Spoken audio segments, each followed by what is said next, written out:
Harris County Judge Lina Hidalgo, Competence in a Sea of Incompetence. I want you guys to listen to an interview that she did a couple of days ago with Chuck Todd on Meet the Press Daily. She tried her best not to really speak up against the governor, while I think she had every opportunity to point out the incompetence from the governor right up to the President of the United States. Check this out, and then we'll take it on the other side. We are now in a situation where we are coexisting with COVID-19, where we do not have to choose between either returning to jobs or protecting health care. We do have the tools and the strategies in place where we can achieve both of those ends. That was Texas Governor Greg Abbott this afternoon assuring Texans that there are plenty of beds available if they get sick and that the economy can also reopen. Even though for a fifth day in a row, Texas has broken its record for coronavirus-related hospitalizations with more than 2,500 reported today. And that looks, as you can see there, the curve is going up. The state is also seeing an uptick in new daily cases, a number likely to increase as the state continues to move forward with its reopening plans. Retail businesses can now operate at 50% capacity, and restaurants are now allowed to operate at 75% capacity for dine-in service. And masks are recommended, but they are not required. Today, Abbott gave no indication that he will hit a pause button on reopen, like his peers in Oregon, Utah, and Nevada have done recently. And officials in the state's largest cities, Houston, Austin, Dallas, and San Antonio, though, are sounding the alarm. One of those leaders is around Houston. Harris County, where Houston is located, is the largest county in Texas. And joining me now is that county's top executive, Judge Lina Hidalgo. Judge Hidalgo, I know we had a bit of a technical issue, but old-fashioned telephone works pretty well. We just heard the governor say and reassure this idea that you can both reopen safely and you can handle this influx increase in hospitalization. Is that the story in Harris County? Look, I want to be very clear with people. There's 2 points to this. One, our hospitalizations are increasing for COVID day after day. We're at all-time highs. The 7-day increase and the 14-day increase are all statistically significant. The other point, and I agree here with the governor, is we still have plenty of space.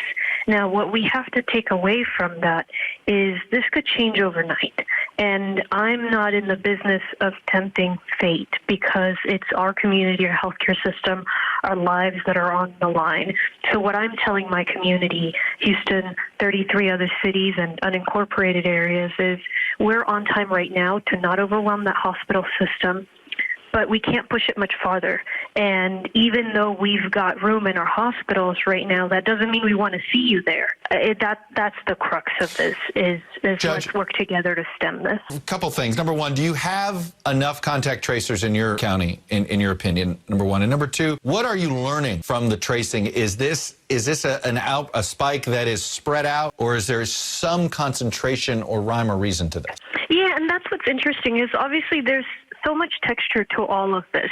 We launched a contact tracing effort very, very aggressively ahead of schedule when the governor announced the reopening. My commitment was, look, I would have done this in a different way, not as fast, but I'm going to do everything I can to make this succeed. And so we had folks onboarded, an army of contact tracers. We've got over 400 people now, and we have more capacity than the demand.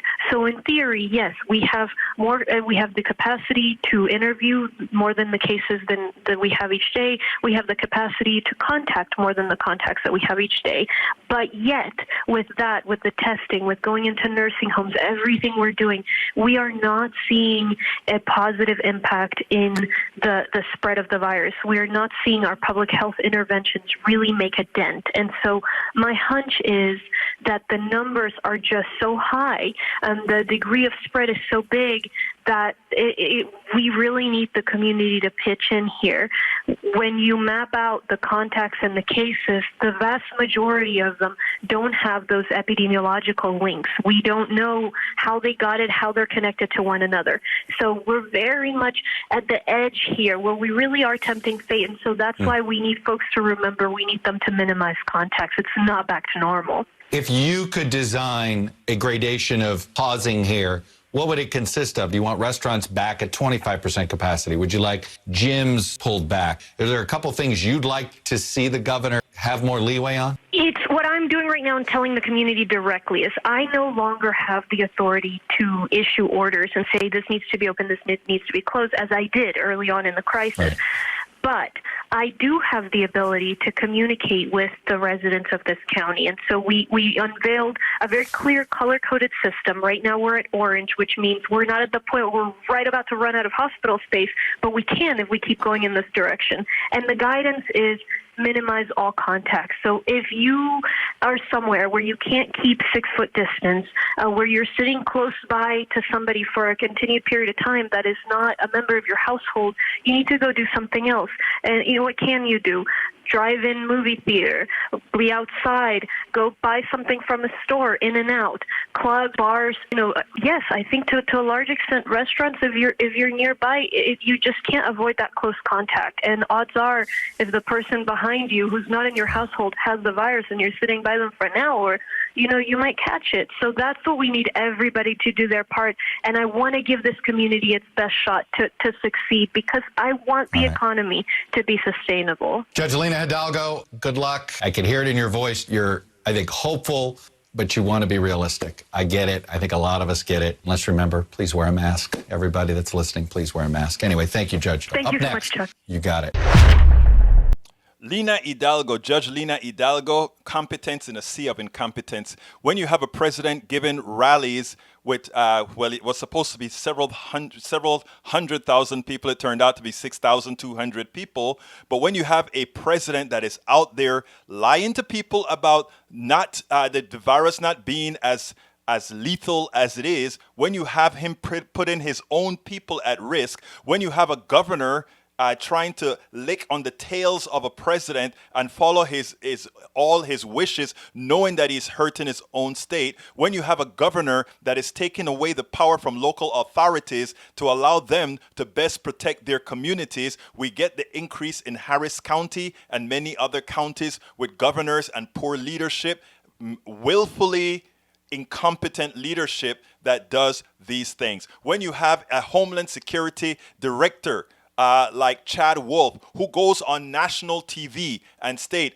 things are going right, opening the country at the speed at which we're opening it is just fine, in as much as we're finding that the increase in people getting infected and being hospitalized will actually hurt our system and likely put our economic recovery in dire straits and make it worse than if we had acted more responsibly instead of following the whims of an incompetent president who knows nothing about science, who cares nothing about science, even as he has competent people like Fauci giving him advice. Luckily, our governor here decided to relent. He found an out to relent by the local authorities saying we will force businesses to where we want to be able to force businesses to enforce masks in their locations. Well, suddenly they allow that to occur, allow people to wear masks by command in order to protect society at large. I tell you, we as not the largest country in the world, not the most populous country in the world, but one of the countries that have the highest rate of coronavirus.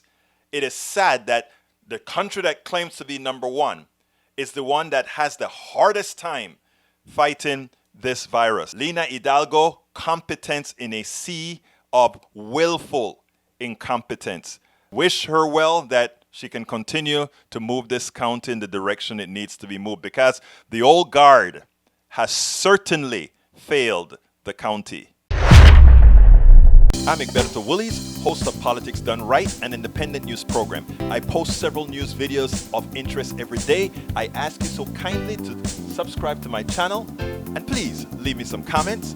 Thank you very much.